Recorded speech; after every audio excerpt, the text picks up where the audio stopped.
안녕하세요, 구독자 여러분. 여러분께 인사부터 올립니다. 요즘 뉴스들을 보면 정말 단돈 10,000원에도 별의별 일이 다 일어나곤 하잖아요. 저는 사실 고작 그깟 돈이 사람의 눈을 돌게 만들 정도인가 싶은 생각을 하며 살고 있었는데 실제로 그런 일이 저에게도 벌어지게 되었어요. 정말 단돈 5만 원에 이런 일이 있을 수 있나 싶을 정도로 어마어마한 일이 일어나게 되었죠. 저 또한 저 나름대로의 신의와 양심, 그리고 신뢰를 위해 지킬 건 지키며 살아오고 있었는데 그 모든 것이 한순간에 무너져 내렸고 저도 어쩔 수 없이 복수를 하려 한 것은 아니지만 제가 당한 일을 그냥 넘어갈 수 없었기에 모든 것을 터트리는 일을 하고 말았죠. 지금 생각해보면 제가 한 행동이 정말 잘한 일이 맞는지 의심이 가는 순간도 있긴 하지만 그 당시에는 그렇게 하지 않으면 제가 당한 울분을 그냥 지나칠 수가 없었어요. 저는 결혼이라는 것을 남들이 준비하는 시간에 비하면 너무나도 짧다는 생각이 들 정도로 급하게 준비를 하게 되었어요. 연애를 시작하면서 이 사람과 나름 잘 맞는다고 느낄 무렵에 시아버지께서 갑자기 간경화가 찾아오게 되면서 결혼에 대한 급물살을 타게 되었죠. 간경화가 심해져 간을 이식해줄 가족을 찾게 되었는데 이상하게도 남편도 시어머니도 그 외 다른 친척들도 전부 일치하는 가족이 나타나지 않아서 시아버지께서 시한부 판정을 받게 되었거든요. 병이라는 게 참 무섭죠. 하루아침에 건강하던 사람이 쓰러져 시한부 판정을 받게 되다니 말입니다. 시아버지의 입버릇과 비슷하던 유언이 본인이 살아있을 때 아들이 결혼하는 모습을 보는 것이라 하셨기 때문에 아주 짧은 연애 기간이었지만 남편의 성품, 성향, 그것만 보고 결혼을 하게 되었어요. 사실 어떻게 보면 첫 단추를 잘못 끼웠다고 손가락질을 하실 분이 계실지 모르겠지만 그 당시에는 저도 나이가 어느 정도 있었고 또 시아버지의 마지막 소원이라고 하시니 들어드리고 싶은 마음이 컸어요. 무엇보다 짧은 연애 기간 동안 남편이 저에게 보여주었던 모습은 신뢰가 가고도 남을 모습이었고요. 저희 부부처럼 초스피드로 아주 간결하게 준비해서 결혼을 한 부부가 있을까 싶을 정도로 준비 기간이 얼마 걸리지 않았고 정말 약소하게 할 것만 딱딱 준비해서 결혼식을 올렸죠. 시아버지는 아들이 결혼하는 모습을 꼭 눈으로 확인하고 싶다고 하셔서 휠체어를 탄 상태로 참석을 하셨어요. 시아버지가 휠체어를 타고 올 걸 알고 있었기 때문에 결혼식장을 고르는 일도 준비를 하는 것도 하나하나 신경을 써야 했었지요. 저희가 백방으로 준비를 하면서 대한민국에서 휠체어를 타고 다닌다는 게 참 힘든 일이라는 걸 알게 되었어요. 옆에서 누가 도와주지 않으면 상당히 이동하기가 어렵더라고요. 아무튼 신경을 열심히 썼는데 결혼식 당일에 아주 마음에 걸렸던 것이 하나 있었습니다. 시아버지는 휠체어를 탔으니 누군가가 옆에서 내내 도움을 줘야 하는데 아들은 신랑이고 저는 신부이지 않겠어요? 그러면 그런 시아버지를 누가 챙겨야 하겠어요? 아들이 하나 더 있는 것도 아니고 유일한 외동아들이었으니까 당연히 시어머니가 챙겨야 한다고 생각을 했죠. 아무리 손님들을 맞이한다고 바쁘다고 한들 시아버지 옆에 붙어 있는 게 어려운 일은 아니잖아요. 부부니까 손님들 맞이하는 것도 둘이 같이 하시면 되는 거고. 그런데 시어머니가 이상하게 혼자 분주하게 이곳저곳 두리번거리면서 시아버지를 혼자 두고 움직이시더라고요. 딱히 손님들에게 인사를 하러 다니는 것도 아니고 정말 두리번 거리시면서요. 물론 아들의 결혼식이니까 긴장을 하셨을 수도 있고 하지만 이상하게 시어머니는 어딘가가 상당히 불편해 보이기도 했어요. 제가 또 남을 관찰하는 걸 좋아하다 보니까 그게 자꾸 신경이 쓰이더라고요. 저는 아무래도 결혼식 때문도 있고 시아버지 때문에 손이 많이 가니까 그런가 보다 하고 말았죠. 사실 결혼식의 꽃은 신부라고 하지만 저는 신혼여행이라고 생각을 했거든요. 이럴 때 아니면 언제 마음 놓고 해외여행을 가보겠냐, 사치를 즐기겠냐 하는 마음을 가지고 있었거든요. 하지만 시아버지가 아프신 마당에 신혼여행을 길게 가기도 좀 애매하고 해서 신혼여행도 미뤘었어요. 이렇게 급하게 준비를 해서 결혼을 하니 저희 집에서는 이게 무슨 일이냐 싶어서 엄청나게 난리가 났었죠. 얘, 너무 알아보지도 않고 결혼부터 하는 거 아니니? 그 집안이 사기꾼 집안이면 어쩌려고 그래? 아니, 물론 바깥 사돈이 아파서 서두른다 하지만 그래도 나는 걱정이 참 이만저만이 아니다. 아, 집안에 빚이라도 있으면 어떡하니? 그거 다 네가 떠하는 건 아니야? 아, 게다가 사위가 진중해 보이긴 하다만 그게 꾸며낸 모습이면 어쩌려고? 정말 괜찮은 사람들이 맞아? 그 말에 사실 저도 좀 의구심이 생겨서 이리저리 알아봤는데 친정엄마가 걱정하실 만한 것이 딱히 잡히진 않더라고요. 뒤로 깨끗하고 빚이 있는 것도 아니고 그렇다고 과거에 무슨 사고를 쳤다거나 하는 것도 없는 것 같고 해서 결혼을 강행하게 되었죠. 시부모님 둘 다 평생을 열심히 사셨고 우리 남편 또한 군대를 다녀오고 대학을 졸업하고 취직까지 떡하니 된 이후에 악착같이 돈 모으면서 잘 살고 있었고요. 카드빚이라던가 대출빚 같은 거 전혀 없이 잘 살고 있는 사람들이기에 딱히 걸릴 만한 것이 없었어요. 물론 제가 하나하나 다 알 수는 없는 노릇이지만 그래도 알아보려고 마음을 먹으면 언제든지 알 수 있는 거 아니겠어요? 제가 결혼을 하기로 마음을 먹은 사람인데 당연히 제가 잘 알아보고 했겠죠. 저희 부모님도 저를 믿어주셨고요. 그런데 이제 제가 너무 급하게 결혼을 하다 보니까 남편은 회사에 잘 다니고 있다는 걸 저희 집에서는 알고는 있었지만 시댁에서는 정작 제가 무슨 일을 하는지 정확하게는 잘 모르시더라고요. 근데 생각을 해보니까 내가 우리 며느리가 무슨 일을 하는지도 모르고 있었네. 직장에서는 무슨 일 하고 있니? 버는 돈은 좀 되나? 아무래도 요즘은 맞벌이 아니고서야 집 사는 건 꿈도 못 꾸는 시대라고 하던데 말이야.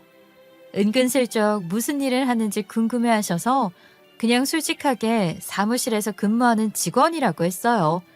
제가 하는 일이 뭐 컴퓨터 앞에 앉아서 내내 화면만 들여다보고 있는 일을 하고 있기 때문에 자세하게 설명을 해도 시어머니께서는 이해를 못하실 것 같아서 사무실 직원이라 말씀을 드렸죠.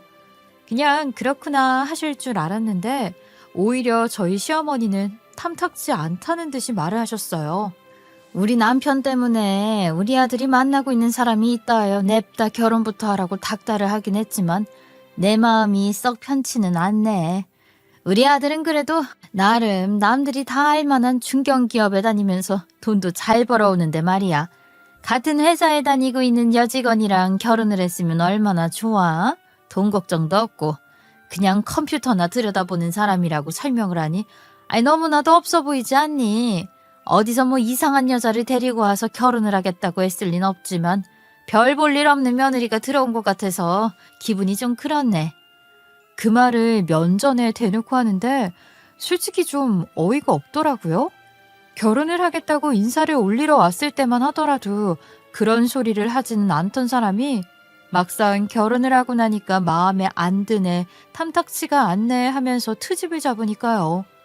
그런 이야기를 대놓고 듣는데 누가 기분이 좋겠어요? 그래도 이미 혼인신고까지 다 하고 결혼식까지 올렸는데 어쩌겠어요.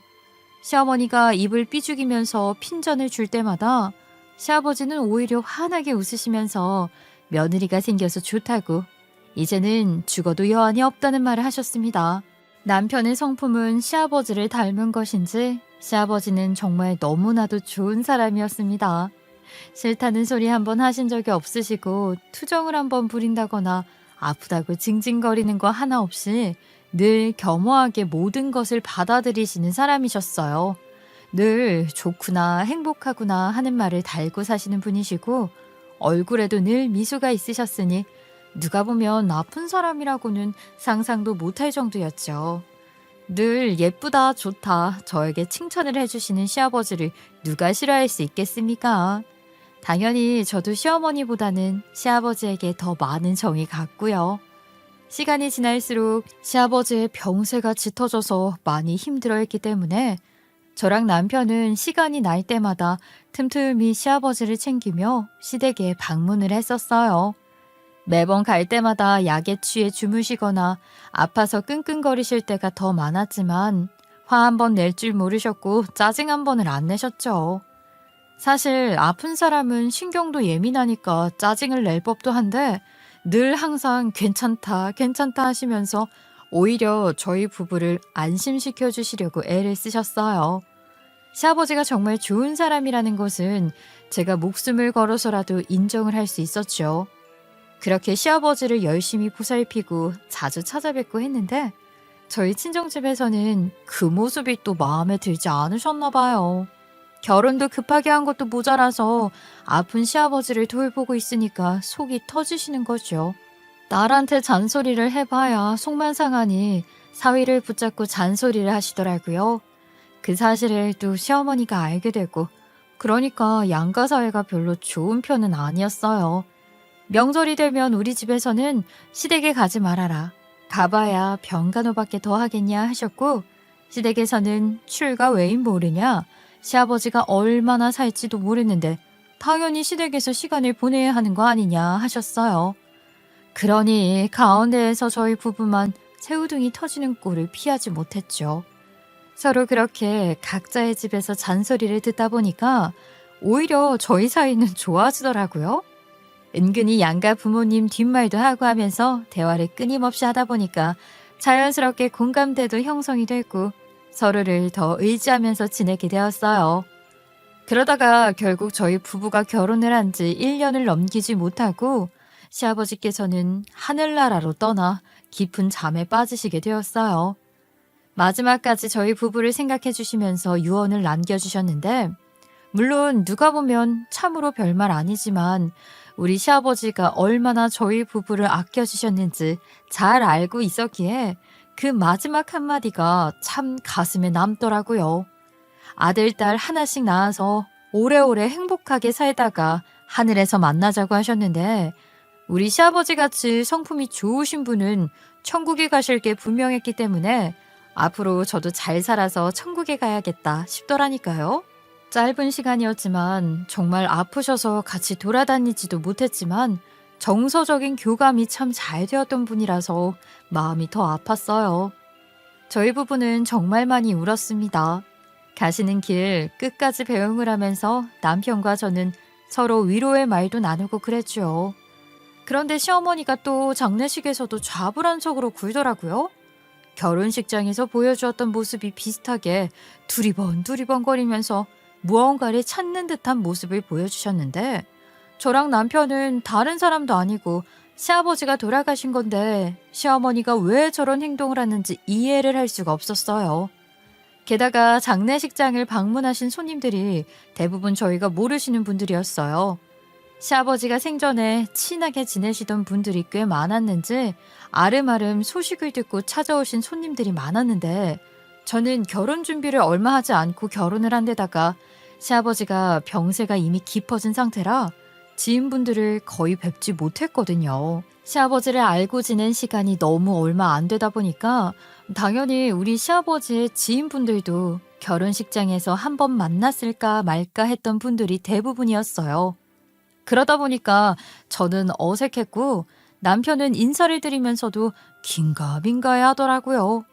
이럴 때 당연히 시어머니가 옆에서 누가 누구인지 알려줘야 한다고 생각을 했는데 우리 시어머니는 마치 마음이 딴 곳에 가 있는 사람처럼 굴었어요.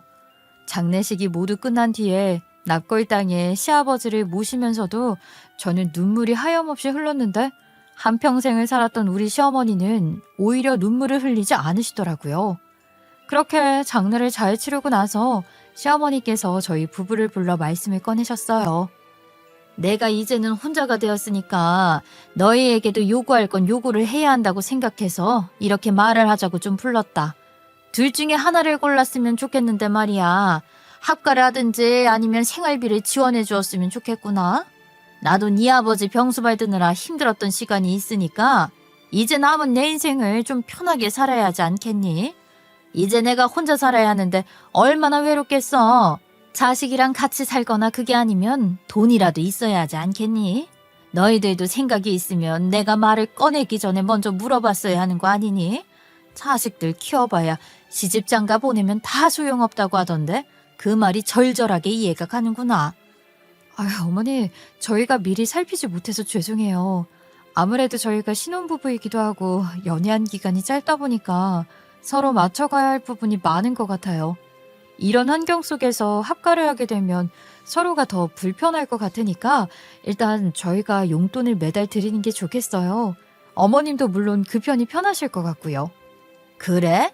그러면 네 아버지 앞으로 조금 남아있는 재산도 있고 내가 연금을 수령하는 것도 있으니까 너희 부부가 그럼 매달 50만 원씩 나에게 용돈을 주면 좋겠구나. 그 돈이 뭐 풍족한 삶을 주지는 못하겠지만 그래도 자식들에게 누가 되는 것보다야 적당히 받아 챙기는 것이 좋겠지. 이번 달부터 말일에 50만 원씩 보내주면 좋겠구나. 저는 그래도 저희 남편이 중견기업에 다니고 있었기 때문에 연봉이 조금 높은 편이었거든요. 매달 50만 원씩 드리는 게 엄청난 부담은 아니었기 때문에 그렇게 하겠다고 고개를 끄덕이고는 시댁을 나왔어요. 그런데 남편이 혼자 곰곰이 생각을 하다가 저에게 말을 꺼내더라고요. 어떻게 자기 부모만 챙길 수 있겠냐? 처가에도 매달 50만 원의 용돈을 드리자고요. 저는 우리 집까지 생각해주는 남편에게 당연히 너무나도 고마운 마음이 들었고 양가에 매달 50만 원씩 드리기로 약속을 했죠. 대신 저희 집에도 용돈을 드리기로 한 사실은 일단은 시어머니에게는 비밀로 하기로 했어요. 시어머니가 알게 되면 당연히 그 성격에 노발대발하면서 우리 아들 등골이 휜다고 난리를 칠 게 뻔했거든요. 도대체 시자 이름이 붙은 사람들은 왜 그렇게 이기적으로 구는 건지, 본인에게 들어가는 돈은 하나도 안 아까워하면서 친정에 들어가는 돈은 왜 그렇게 아까워 죽으려고 하는지 이해가 안 갔어요. 일부러 긁어부스름을 만들 필요가 없었으니 저랑 남편은 조용히 양가에 용돈을 드리기로 했어요.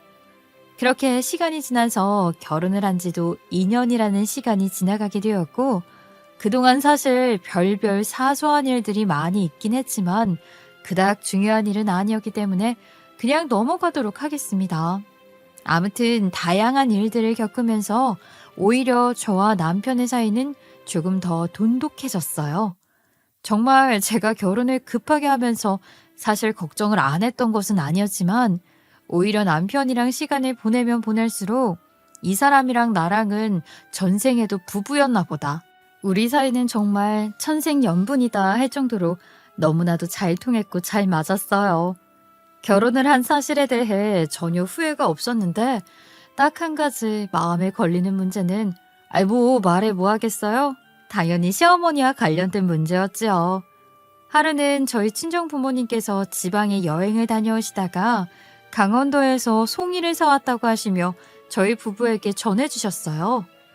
글쎄, 지금이 송이철이라고 하더니만 어찌나 알이 씨라고 좋은지 이게 상품이 엄청 좋은 상품이라더라.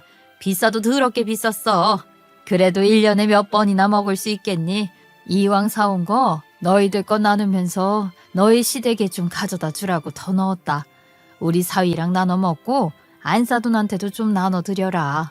이런 거라도 해서 점수를 따야지. 내가 우리 사위 예뻐서 주는 거야. 뭐 이런 걸 다 사왔어요. 이거 엄청 비쌀 텐데. 내가 TV에서 보니까 송이 그냥 죽죽 찢어서 참기름에 찍어 먹으면 보약이 따로 없다고 하긴 하더라.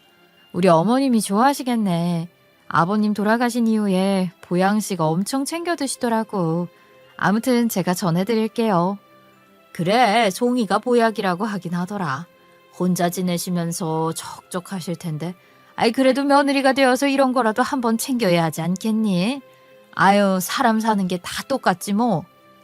친정엄마가 전해주라 하셨으니까 저는 다음 날이 되자마자 룰루랄라 송이를 들고 시댁에 찾아갔어요.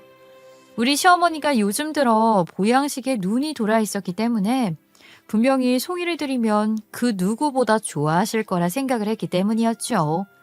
시댁에 도착을 해서 비밀번호를 모르니까 벨을 누르고 기다리고 있는데 한참 뒤에 시어머니가 나오더니만 문을 빼꼼 여시더라고요. 누군지 확인을 하시더니만 문을 열지 않고 저를 빤히 보시더라고요. 왜 현관문에 보면 이중장치로 문을 살짝만 열 수 있게 잠금장치 되어 있는 거 있잖아요. 그걸 걸어놓으신 상태였어요. 어머님, 저 문 좀 열어주세요. 저희 친정 부모님께서 강원도 다녀오시면서 송이 사들고 오셨다고 좀 나눠주시라 해서요. 이거 엄청 고급지고 비싼 상품으로 사온 거라고 굽거나 어디 넣어 끓이지 말고 그냥 쭉쭉 찢어서 기름장에 찍어 먹으면 된대요. 이거 받으세요. 아유, 내가 지금 하는 일이 좀 있으니까 바빠서 말이다. 그거 그냥 현관문 앞에 두고 가라. 내가 이따가 나가서 들고 들어가마. 아니, 문만 열어주시면 되는데 이걸 그냥 이 앞에 두고 가라고요? 어머님, 저 여기까지 송이까지 들고 찾아왔는데 그러지 마시고 문 좀 열어주세요.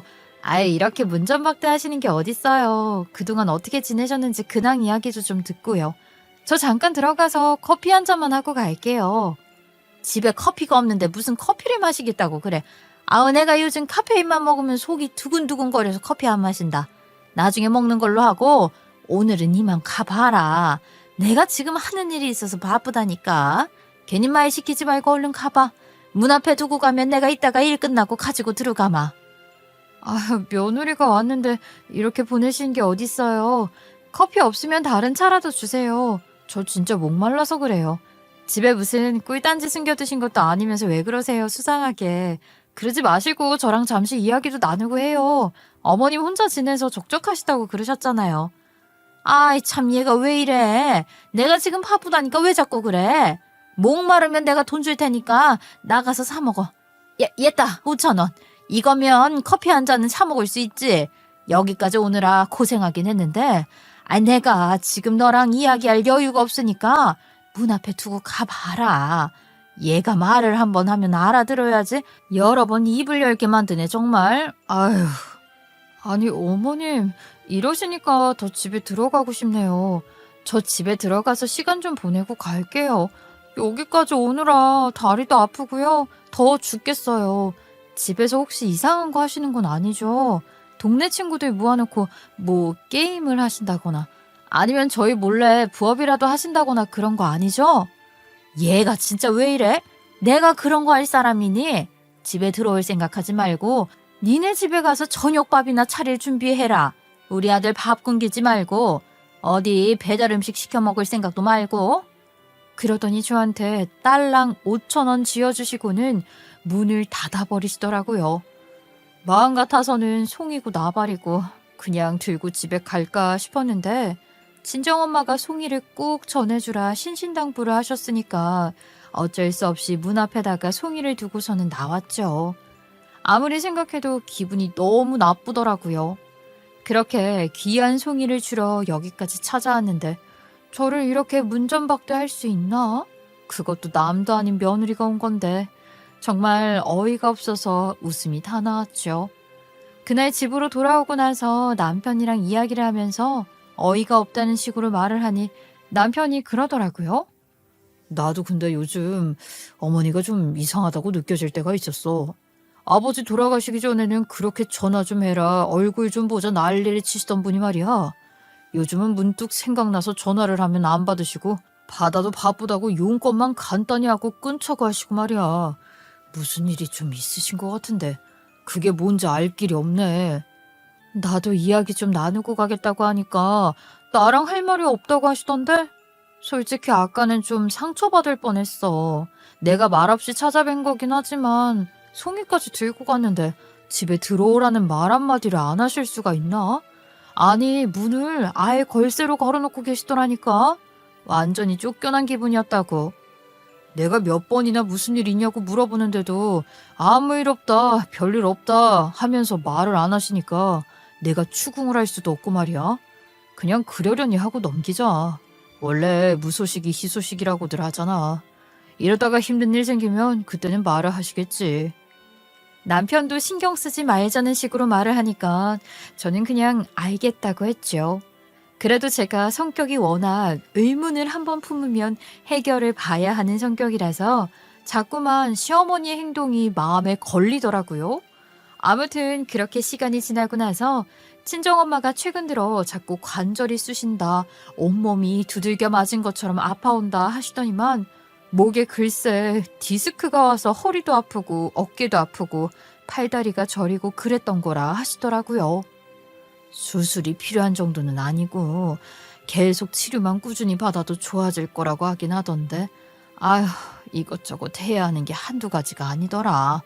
무슨 물리치료에 도수치료에 견인치료? 뭐 이렇게 하라는 게 많은지. 거기다가 어깨에 주사까지 맞으라지 뭐야.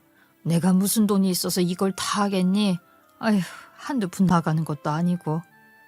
엄마, 그래도 치료를 해야지. 지금 안 하면 나중에 더 큰 돈 들여서 수술을 해야 할지도 모르는데요. 정형외과가 돈을 많이 버는 과라고 하긴 하더니만 치료도 한두 가지가 아니긴 하네. 그래도 지금 조금씩이라도 투자를 해서 덜 아플 방법을 찾아내야지. 나중에 수술할 거 생각하면 정말 몇 천만 원 들어요.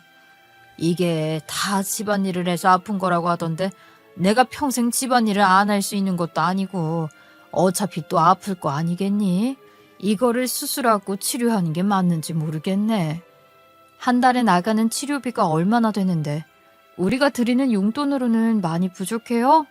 우리도 계획하고 있는 게 있어서 돈을 더 드릴 수가 없긴 한데. 비슷하게 나오는데 그래도 좀 모자라긴 하지. 일주일에 한 번씩만 치료받는다고 치면 너희가 주는 용돈으로 어느 정도 메꿀 수 있긴 하다만 일주일에 한 번 받는 걸로는 소용도 없다고 하더라. 아니, 뭔 놈의 돈이 날이 가면 갈수록 이렇게 깨지기만 하는지 모르겠네. 아유, 늙으면 죽어야지. 아우, 그런 소리 좀 하지 마. 많이는 못 올려드려도 그냥 내가 5만 원이라도 더 챙겨드릴까? 그럼 약값이라도 나을 거 아니야. 우리도 요즘 자녀 계획 세우면서 이사 갈집 알아보고 있어서 여유가 전혀 없어요. 5만 원이라도 더 드릴 테니까 병원비에 보태 쓰셔요. 아휴, 그래 주면야 고맙지. 그래도 우리 적금 들어놓은 거 곧 만기가 다 되니까 조만간 돈 걱정 많이 안 해도 살 수 있다. 우리도 너희한테 용돈 받는 게 어디 부담스러워서 쓸 수나 있겠니? 너희들이 주는 돈 전부 다 우리가 모아두고 있다가 이번에 내가 목 디스크가 터지면서 야금야금 쓰게 된 거지. 나중에 혹시 수술할 때를 대비해서 모으기도 해야 하고 말이야. 미리미리 우리가 주는 용돈 쓸데없으면 모아서 목돈으로 마련해 놓는 것도 좋죠. 일단은 지금은 치료가 먼저니까 치료하는 것부터 생각하시고요. 저희 부모님께서는 미리 적금을 들어놓으시고 연금도 곧 수령하실 거라서 노후는 보장이 되어 있는 상태였어요. 지금 당장 병원비가 부족해서 그런 거였지 여태 드렸던 용돈도 모아두신 편이었고요. 제가 5만 원만 더 드리겠다고 한 것도 약값을 보태 쓰시라는 거지 정말 한 푼이 더 필요해서 드리는 것은 아니었고요. 나중에 수술을 해야 할 수도 있으니까 미리미리 조금이라도 모아두면 나중을 대비하기 더 편하지 않겠어요? 그런 의미로 5만 원을 더 드리게 된 거죠. 이것도 남편이랑 상의를 해서 결정을 내렸고 제가 버는 돈에서 5만 원을 추가로 드리기로 했어요. 그렇게 몇 개월이라는 시간이 지나게 되었고요. 그 사이에 저희 친정어머니께서는 정형외과를 꾸준히 다니시면서 치료를 받으셨어요. 저희 부부 생활에도 크게 다를 점이 생기진 않았는데 한 가지 달라진 것은 어느 날부턴가 시어머니께서 저희를 시댁으로 부르는 일이 뚝 끊어졌다는 것이었어요. 그래도 가끔은 밥 먹자고 시댁으로 초대를 하시곤 했었는데 어느 날부터는 시댁에 가겠다고 해도 오지 말라고 하시더라고요. 솔직히 처음에는 남자친구라도 생긴 건가 싶었는데 시어머니 나이가 벌써 60을 넘겼는데 남자친구라는 게 조금 이질적이게 느껴지더라고요. 그것도 시아버지께서 돌아가신 지 10년이 지난 것도 아니었고요. 물론 연애를 하는 것에 나이가 없기도 하고 외로우면 그럴 수도 있긴 하다고 생각을 하긴 했었어요.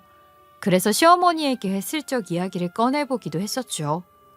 어머님, 혹시 남자친구분이라도 생기신 거예요? 그래서 저희 보고 시댁에 발길도 하지 말라고 하시는 건지. 아니, 남자친구분이라도 생기신 거면 다행인데 그런 게 아니면 정말 무슨 일이 있길래 저희랑 연락도 뜸하시고 찾아오지도 말라고 하시는 건지 궁금해서 그래요. 얘는 못하는 소리가 없어. 너는 그게 시애비한테 할 말이니? 남자친구는 무슨 그런 거 절대 없다. 남자친구 이야기는 꺼내지도 마라. 남사스럽게. 나는 평생을 돌아가신 네 시아버지만 생각하고 살아온 사람이야. 어디 할 말이 없어서 그런 말을 하니. 아주 그냥 기분이 나쁘니까 두 번 다시는 그런 말 하지도 마라. 아주 펄쩍 뛰면서 이야기를 하시는데 왜 저렇게 오바를 하시지 하는 마음에 더욱더 수상하더라고요. 그냥 웃으면서 그런 거 아니다 했으면 그런가 보다 했을 텐데 도둑에 제 발을 저린 것처럼 펄쩍 뛰니까 당연히 제 입장에서는 알아봐야겠구나 하는 의구심이 들었어요. 그렇게 며칠이 더 지나고 양가의 용돈을 보내드리는 날이 되어서 통장 이체를 하고 있는데 제가 처음으로 실수를 하게 된 것입니다. 저희 친정어머니한테 55만 원을 보낸다는 걸 글쎄 계좌번호를 잘못 눌러서 시어머니한테 보내고 말았던 것이죠. 그냥 5만 원을 더 얹어주었나 보다 할 법도 한데 저희 시어머님께서는 바로 저에게 전화를 걸어서 물어보셨어요. 예, 이 5만 원은 뭐냐? 이번 달에 50만 원이 들어오는 줄 알았더니만 55만 원이 들어와서 깜짝 놀랐네. 너 나한테 돈 더 줄 일이 있었어? 내가 기억이 안 나서 그런다. 아유, 어머님, 죄송해요. 제가 친정엄마한테 보낸다는 걸 실수했나 봐요. 이번에는 5만 원 더 드릴 테니까 맛있는 거 사드셔요. 다음 달부터는 안 헷갈리고 보낼게요. 뭐라고? 아니, 잠깐만. 그러면 너 친정에도 용돈을 드리고 있었냐? 나한테만 준 게 아니라 거기다가 지금 친정에는 55만 원을 주고 있었어. 나보다 5만 원 더 높게. 생각해보니까 시어머니한테는 친정에 용돈을 드리고 있다는 걸 말하지 않고 있었던 걸 까먹었던 거예요. 순간 사람이 너무나도 당황하니까 거짓말도 나오지 않고 바짝 얼어버리게 되더라고요. 너무 당황스러워서 아무 말도 못하고 있다가 추궁을 하는 시어머니의 말에 어쩔 수 없이 저는 사실대로 디스크 이야기를 꺼내게 되었어요. 저희 친정어머니께서 목 디스크에 걸리게 되셔서요. 지금 당장 병원비도 만만치 않고 나중에 수술을 해야 할지도 모른다고 하셔서 용돈을 조금 더 챙겨드리고 있었어요. 그 돈 모아서 나중에 목 디스크 수술을 해야 하면 사용하신다고 하셔서요. 저 미리 말씀 못 드려서 죄송합니다. 그걸 누구 돈으로 주고 있었는데 너희들이 버는 돈이야 뻔하지. 우리 아들이 버는 돈이야 그렇다 쳐도 아니 너는 그저 사무실에서 컴퓨터나 두들기는 직원인데 벌어봐야 200만 원 조금 넘게 벌 거 아니니? 그럼 누구 돈으로 그 용돈을 충당하고 있었다는 거야? 지금 너네 생활비에서 드리고 있는 거니? 아니요. 생활비에서는 양가의 용돈 50만 원씩 드리고 있고요. 제가 버는 돈에서 추가로 친정에만 5만 원 더 보내고 있었어요. 남편이랑 저랑 서로 각출해서 생활비를 쓰고 남은 돈은 적금 붓거나 아이 태어나면 쓰려고 모아두고 있어서요. 그거 다 제외하고 각자 용돈 남는 거에서 드리고 있는 중이에요. 그래 잘 알겠다. 내일 토요일인데 뭐하니? 우리 아들이랑 혹시 데이트 약속이라도 있는 거니? 아니요. 내일은 이번 주에 일을 열심히 해서 피곤해서요. 집에서 좀 쉴까 싶은데요. 시어머니께서는 알겠다고 대답을 하시고는 전화를 끊으셨어요. 생각보다 너무 싱겁게 통화가 끝이 나는 바람에 갸우뚱하긴 했지만 별일 없겠지 싶어서 그냥 넘어갔었는데 그게 제 단단한 착각이었다는 걸 다음날 알게 되었지요. 아침에 눈을 뜨자마자 요란스럽게 울리는 현관문 벨소리에 놀라서 나가보니까 시어머니께서 찾아오셨더라고요. 씩씩거리는 얼굴을 하고서는 찾아오셨더라고요. 저는 놀라서 시어머니께 무슨 일로 찾아오신 거냐, 무슨 일이 있어서 오신 거냐 물어보았고 남편도 자다 깬 얼굴로 시어머니를 보고 황당해 하더라고요. 시어머니께서는 아무 말 없이 저를 노려보시다가 제 얼굴에 들고 오신 서류를 집어 던지셨어요. 저는 얼굴로 서류를 받아내고 놀래서 얼어붙어 있었는데 순간 정신이 번뜩 들어서 그 서류가 무엇인가 싶어 고개를 숙여서 짚고 확인을 해봤죠. 그런데 글쎄 그 서류가 뭐였는지 아세요? 바로 이혼 서류였어요. 엄마, 지금 뭐 하는 짓이야? 아니 왜 서류를 우리 와이프 얼굴에 던지고 그래요? 아니 이거 뭐야? 이혼 서류? 갑자기 이걸 왜 던지고 그래? 너는 조용히 해 조용히. 어디 쓸개고 아니고 다 빼주려고 정말. 며느리 너도 말이다. 친정에 퍼주는 짓 눈치껏 해야지. 얼마나 더 퍼주려고 이런 짓을 하는지. 나 참. 사무실에서 일하면서 푼돈 벌어서 친정에 55만 원씩이나 퍼준다고? 도대체 그 돈을 언제부터 준 거야 너? 나는 까마득히 모르고 있었다. 설마 나한테 용돈 주기 시작한 그날부터 친정에 퍼주고 있었냐? 어? 언제부터 내 아들 등에 빨대를 꽂아놓고 살았냐고? 어찌 된 게 하나도 마음에 드는 구석이 없어. 그렇게 말을 하는데 제가 너무 놀라서 아무런 대꾸도 못하고 있자 시어머니가 기세등등해서는 제 뺨까지 후려치는 거 아니겠어요? 짝 하는 소리가 집안 가득 울려 퍼지는데 뭐 하는 짓이냐고 화를 내던 남편도 얼어붙었고 저는 얼얼해지는 뺨을 만지면서 지금 제가 무슨 꼴을 당한 건지 이해가 가지 않아서 한참을 입을 떡 벌리고 멍을 때리고 있었죠. 정말 뺨이라는 걸 제대로 맞아본 게 태어나서 처음인지라 저는 무슨 정신이 있었는지도 모르겠어요. 옆에서 남편이 대신 화를 내주고 소리를 치고 했으니까 현실감이 느껴졌죠. 그게 아니었으면 제가 꿈이라도 꾸고 있는 줄 알았을 거예요. 내가 너 처음부터 마음에 안 든다 했어. 우리 남편이 아들 결혼하는 거 꼭 보고 죽어야겠다고 해가지고 만나고 있다는 여자랑 하루빨리 결혼하라 했더니만 너 같은 게 들어올 줄 상상이나 했겠니? 너 같은 며느리가 들어올 줄 알았다면 절대로 결혼 안 시켰을 거야. 어떻게 사람이 그리 양심이 없는지? 너야 잘난 남자 만나서 팔자 피었을지 몰라도 우리 아들은 무슨 죄니? 도대체 벌어온 돈 죄다 친정에 퍼줘. 마누라 용돈 줘. 우리 아들 돈 그만 가져다 써. 엄마 지금 뭐 하는 짓이야? 우리 와이프 뺨까지 때려? 우리 부부가 상의하고 결정한 일에 도대체 엄마가 왜 나서서 이러는 건데요? 한동안 연락도 하지 말아라, 찾아오지도 말아라 하더니 갑자기 왜 이러는 건데? 도무지 알 수가 없네. 아니 5만 원이라고요? 5만 원. 일개 조그만 사무실 다니면서 월 200 겨우 벌까 말까 안 주지. 그렇게 푼돈 벌어서 친정에 55만 원 퍼준다는 게 이게 말이나 되는 소리냐? 너네 이혼해라. 이혼해. 내가 우리 아들 호구되는 꼴 더 이상은 못 보겠다. 내가 속이 상해서 못 보겠어. 하늘에 있는 우리 남편도 말이다. 자식이 이렇게 살 걸 기대하고 결혼시킨 게 아닐 거라 이 말이야. 저는 정말 순식간에 뺨까지 맞고 이게 무슨 일인가 싶어 멍해진 상태로 아무 말도 못했고요. 우리 남편은 노발대발 난리가 나서 지금 이게 무슨 짓이냐고 소리치는데 제가 딱 그랬어요. 이혼을 하라고요? 아, 예, 뭐 이혼하죠 뭐. 당신이랑 사는 게 싫은 건 아닌데 당신 어머니께서 나를 너무나도 싫어하시니까 나도 이대로 버티는 게 참 힘드네. 어떻게 된 게 한 번에 따뜻하게 맞이해 주신 적이 없고 매번 잔소리만 이렇게 하시는지 나도 더 이상 참기가 힘들어. 그러니까 우리 그냥 이혼하자. 그 말에 남편이 갑자기 시모에게 달려들어서 멱살을 잡더라고요. 저는 남편의 돌발 행동에 놀랐고 시어머니 또한 본인 아들에게 멱살을 잡힐 거란 생각을 전혀 못했는지 당황을 해서 소리도 못 내고 대롱대롱 멱살이 잡힌 채로 매달려 있더라고요. 엄마가 뭐가 그렇게 당당해서 내 마누라 얼굴에 이혼 서류를 집어던지고 뺨까지 날리는 건데 뭐가 그렇게 당당해? 내가 그동안 얼마나 참고 있었는데 그런 말을 해? 너 지금 이게 무슨 짓이야? 이게 무슨 하극상이냐고. 멱살을 왜 잡아? 이거 당장 안 놔? 당장 이 손 놓으라고? 너 지금 아들이 되어서 애미 멱살을 잡는 게 올바른 행동이야?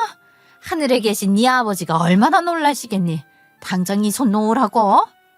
말은 참 잘하네. 내가 우리 아버지 보기 민망하고 미안해서 어떻게 엄마가 아버지 이름을 올릴 수가 있냐고? 엄마가 그러고도 사람이야? 저는 남편이 그 자리에서 시어머니의 과거를 터뜨릴 줄 몰랐기 때문에 입을 꾹 다물고 있었어요. 시어머니는 영문을 모르겠다는 얼굴로 그게 무슨 소리냐고 갑자기 죽은 네 아버지 이야기를 왜 꺼내냐고 하더라고요. 그러니까 남편이 눈물을 글썽이면서 시어머니에게 마지막 한 방을 터뜨렸어요. 엄마 말대로 우리 아버지는 하늘에 계시긴 하는 거야? 우리 아버지가 죽은 건 맞냐고? 살아있잖아. 아니 그게 무슨 소리냐? 네 아버지는 지금 납골 땅에 잘 모셔져 있잖니. 살아있다니 그게 무슨 소리야? 이게 무슨 영문이신지 궁금하시죠?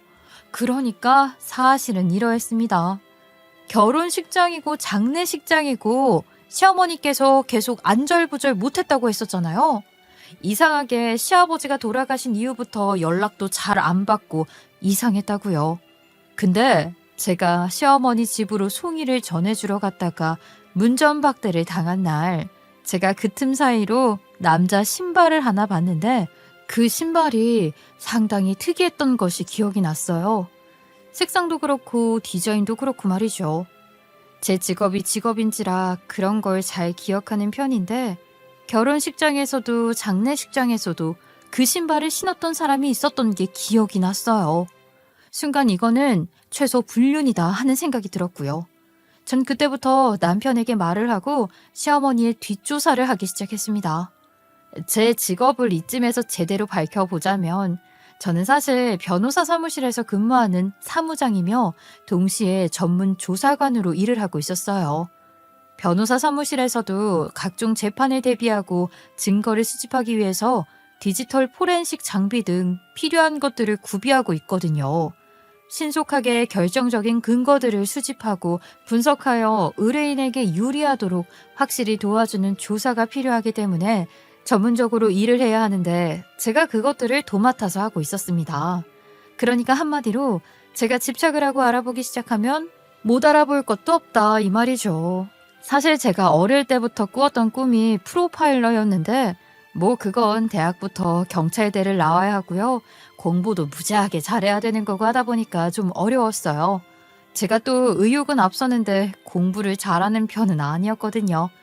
어쨌든 제가 왜 직업을 그냥 사무실에서 일을 한다고만 말을 했냐면 전문 조사관으로 일을 하고 있다고 하거나 변호사 사무실에서 일을 하고 있다고 하면 저에게 쓸데없이 고소재판에 대한 질문들을 하거나 공짜로 어떻게 법률 지식을 얻어보려 한다거나 그게 아니면 본인 뒷조사라도 당할까봐 경계하고 막 그러거든요. 저도 이런 걸 몇 번이나 겪다 보니까 피곤하다는 생각이 들어서 사람들에게 굳이 말을 하지 않고 사무실에서 일을 한다고만 둘러댔어요. 아무튼 저 또한 직업병이 도져서 조사를 해봤지요. 그 신발이 기억에 남아서 신발을 찾아보니까 수제화라고 하더라고요. 디자인을 한 업체가 1:1 주문을 받는 곳이라고 하길래 업체에 찾아가니까 전부 기록을 해뒀더라고요. 수제화는 발 모양에 맞춰서 만들어지니까 기록이 중요하다고 하대요. 비슷한 디자인에 비슷한 색상은 있어도 1:1 맞춤이라 개개인이 다 다르다고 했어요. 제가 색상이랑 디자인을 어렴풋이 맞추니까 후보군이 4명이 나오는데 그 4명의 나이대가 다 다르잖아요. 시어머니랑 비슷할 것 같은 나이, 제 기억에 있는 그 사람으로 대충 짐작을 하고 보니까 딱 한 사람으로 추려지더라고요. 그래서 그 사람의 이름과 전화번호는 알아낼 수 있었죠. 그 뒤로는 저의 정보 기술을 이용해서 찾기 시작했어요. 그 사람이 어디서 일을 하는지까지 알아냈고 저는 그 사람 주변을 서성이다가 알게 되었어요. 그러니까 우리 시어머니로 추정되는 사람이랑 통화를 하는데 아들 이야기가 막 나오더라고요. 아들 한 번만 보고 싶다 하는 이야기를 하는데 순간 번쩍 든 생각이 혹시 우리 남편이 시아버지의 핏줄이 아닌 건 아닐까? 하는 생각이 들었어요. 유전자 검사를 해보는 게 좋겠다는 생각에 며칠 뒤를 쫓은 결과 그 사람이 마시던 커피캔을 버리는 것을 줍게 되었고요. 바로 남편 머리카락이랑 같이 검사를 실시했습니다. 그 결과 유전자가 일치한다는 답변을 받게 되었고요. 우리 남편은 시아버지에 대한 죄책감으로 너무나도 힘들어했어요. 우리 부부는 이 사실을 서로를 위해서 평생 숨기기로 결정을 했는데 시어머니가 제 뺨을 때리자마자 열이 받은 남편이 시어머니에게 다 말을 해버리게 된 것입니다. 시어머니는 그 자리에 털썩 주저앉아 버렸죠. 어떻게 천사 같은 우리 아버지를 속일 수 있어요. 그 긴 세월을 우리 아버지는 나를 아들이라고 생각하면서 아껴주셨는데 나는 이제 죽어서도 죄송해서 아버지는 못 만나. 내가 어떻게 아버지라고 부를 수가 있겠어. 엄마 때문에 나는 아버지를 아버지라 부를 수 없는 사람이 되었다고. 엄마가 사람이야? 어떻게 그런 짓을 하고 뻔뻔하게 아버지 이름을 입에 올려? 아이고, 내가 평생을 잘 숨겨왔다고 생각을 했는데 이걸 이렇게 들킬 줄 몰랐다. 내가 잘못했다. 내가 그랬으면 안 되는 거였는데 첫사랑에 뻔뻔하게 넘어가서는 내가 평생 지으면 안 될 죄를 지었다. 내가 잘못했어. 그 사람도 반성하고 있다. 여태까지 혼자 살고 있다는데 내 마음이 그렇게 움직이게 된 걸 어떡하니. 미안하다 아들. 미안하다고 사과도 하지 말아요. 난 2번 다시는 엄마 얼굴 보고 싶지도 않고 엄마랑 이야기를 하고 싶지도 않아. 내가 이 사실을 알았을 때 그때 받았던 그 충격을 엄마가 어떻게 알겠어? 나는 정말 내 인생이 부정당하는 느낌이었다고. 한평생 아버지라고 생각했던 사람이 내 아버지가 아닌 걸 알았을 때 내가 어땠겠냐고. 내가 머리를 100번 조아려도 할 말이 없다. 하나뿐인 우리 아들인데 내가 어떻게 네 얼굴을 안 보고 살아. 제발 그런 말은 하지 말아다오. 내가 잘못했다. 이제는 다 용서하고 우리 새 출발하자. 내가 그 사람 만나기 싫다 하면 만나지 못하게 할게. 제발. 내 친부? 죽을 때까지 만날 생각 없습니다. 그 사람에게 똑똑히 전하세요. 내 앞에 나타날 생각도 하지 말라고. 내 아버지는 돌아가신 내 아버지 하나뿐이라고. 그 남자랑 계속 만나고 있는 거 알고 있었습니다. 우리 결혼식에도 찾아오고 뻔뻔하게 장례식장까지 찾아와서 인사를 했다지. 다 필요 없어. 자식 없는 셈 치고 그냥 그 남자랑 새 출발하세요. 저도 모른 척하고 살 테니까 엄마도 엄마 인생 살아가시라고요. 자식이 있는데 내가 어찌 자식을 버리고 그렇게 살 수 있겠니? 네 친부라는 사람도 말이다. 정말 죽기 전에 너랑 제대로 된 대화 한번 해보고 싶어 해. 그러지 말고 마음 한번 열어서 대화라도 해보는 게 어떻겠니? 보고 싶어 한단다. 내가 미쳤어요. 그런 짓을 하게? 전 죽어도 안 만날 겁니다. 그런 이야기 할 거면 당장 나가세요. 앞으로는 연락도 하지 마시라고요. 다른 건 몰라도 우리 와이프 뺨 때린 건 용서가 안 되니까 서로 없는 사람인 셈 치고 살자고요. 당연히 우리 와이프와 이혼은 죽어도 못합니다. 엄마가 나한테 여태까지 준 큰 배신감 그거 절대 못 잊어요. 그러니까 찾아오지 마세요. 얼굴 보기 싫다고요. 그 남자한테도 죽어도 나 찾지 말라고 하라고요. 예, 며느리야. 내가 네 뺨을 때린 건 실수였다. 내가 너무 화가 나서 나도 모르게 그런 짓을 해버렸어.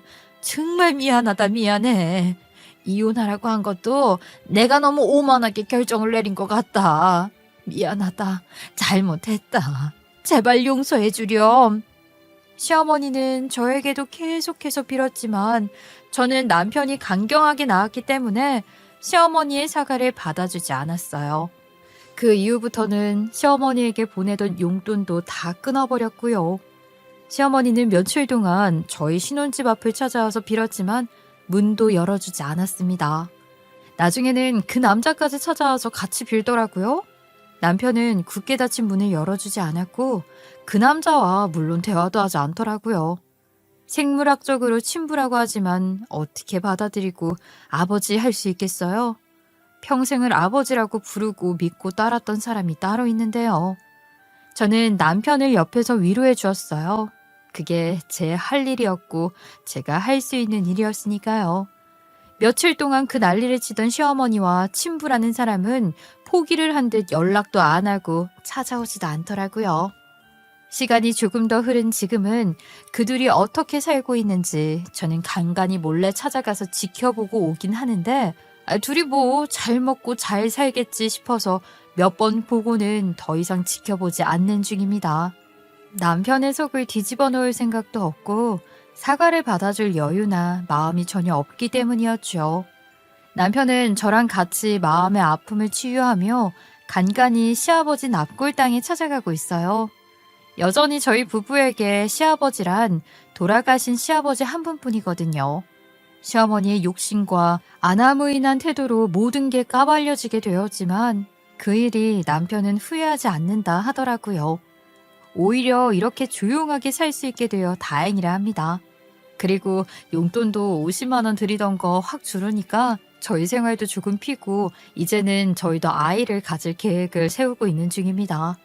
저도 그런 남편과 앞으로 오순도순 행복하게 살아보겠습니다. 제 긴 이야기 들어주셔서 감사합니다.